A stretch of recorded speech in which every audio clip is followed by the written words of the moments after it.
नमस्कार। कुछ कहना है किस्सा हम सफ़र अपना किसी से कह नहीं पाया।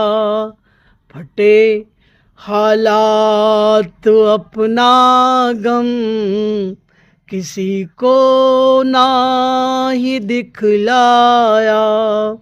सुनेगा कौन है बोलो, सभी दिखते बेगाने से।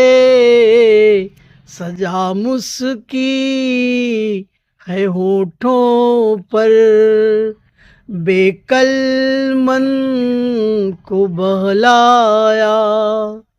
बेकल मन को बहलाया।